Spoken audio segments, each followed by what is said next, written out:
Ayos ka lang? Nasagutan kasi kami ni Tinang eh. Parang hindi ko kayang matulog sa bahay namin ngayon. Baka mag-hotel na lang siguro muna ako. Teka, mag-isa ka lang? Alam namin na may pinagdadaan ng kalilit, pero worried kami sa safety mo. Sigurado ka? Gusto mo, huwag ka muna magstay sa apartment ko. Mas mapapanatag kami ni Bonnie kung doon ka tutuloy. Diba, attorney? Baka naman may kasama ka. Huwag na. Ayoko namang makaabala pa sa inyo. Lilet, hindi abala yun. Kaibigan ka namin kaya hindi ka namin pababayaan. Isa pa, mahirap mag-isa sa hotel at walang karaman. Pagkatapos yung nangyari kay Attorney Mer, tapos ngayon, sa tinang mo.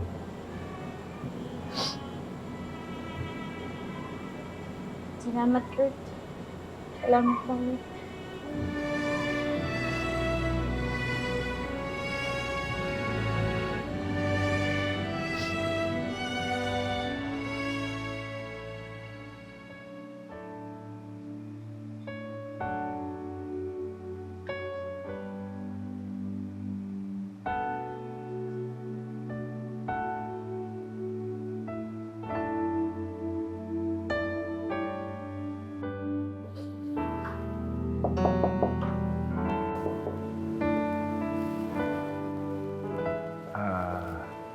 Nauna na si Bonnie. Hindi siya nagpaalam sa'yo kasi ayaw ka niya maistorbo eh. Para raw makapagpahinga ka.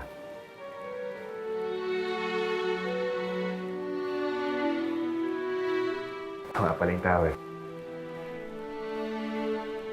Salamat, Kurt. Pag may kailangan ka pang iba, sabihan mo lang ako ha. Huwag kang mahiya.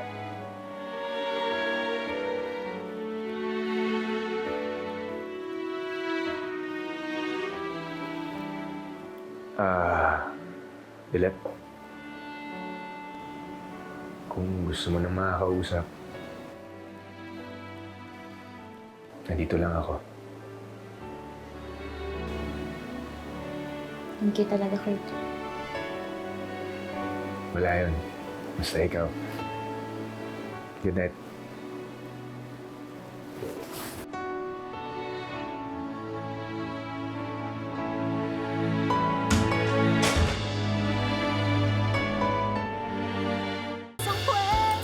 I'm sorry, Ramir. I really need a drink. Hindi kita maalok dahil alam kong bawal sa'yo ito. Ano gusto mo?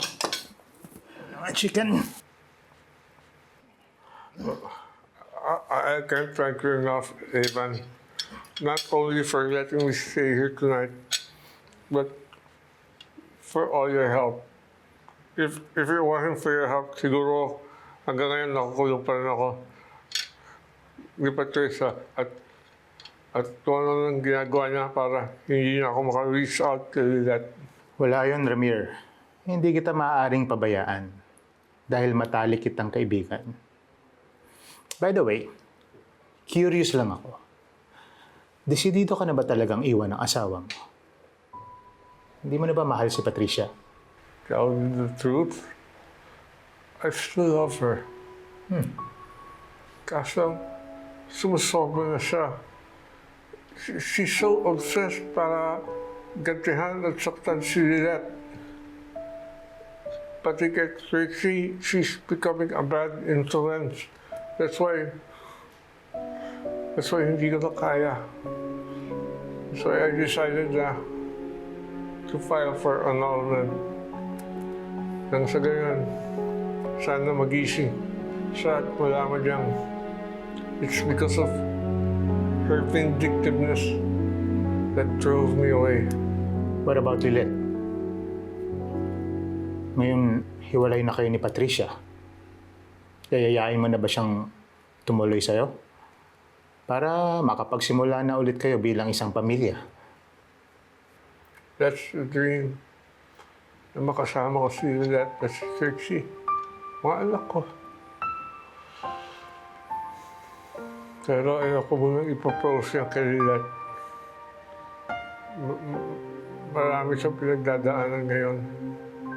Ayoko lang dumagdag pa sa mga iniisip niya.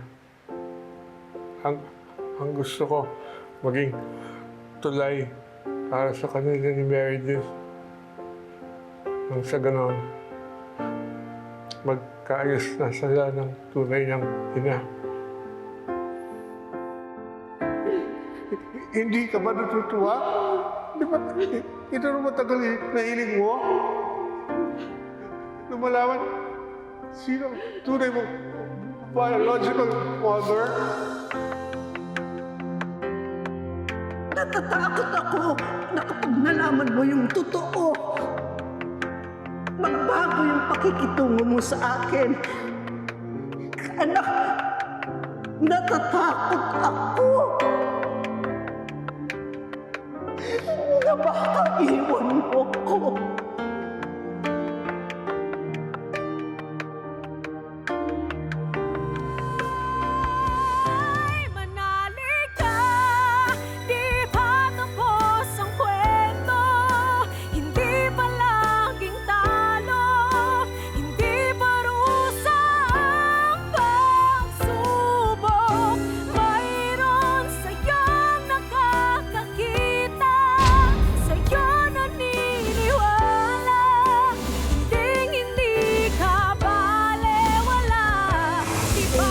Nakausap ako na reporter na kakilala ko. At sabi niya yung nag-leak daw ng information is a girl around her 20s. Mestiza, maganda, pero ayaw daw magpakilala. Gusto ko kasi sana makausap si Attorney Mayor. Gusto kong mag-sorry sa kanya kasi pinagbintangan ko siya na siya yung nag-leak ng tungkol sa anak ni Star. Ready ka na rin bang pag-usapan yung pagiging mag-ina niyo? Kung mahal ka niya talaga, bakit ka niya inabandon in the first place? Bakit hindi siya nag-effort na hanapin ka niya for the past 26 years? Sana kahit mo paano, hayaan mo akong makabawi sa'yo. Please, Lynette, give me a second chance.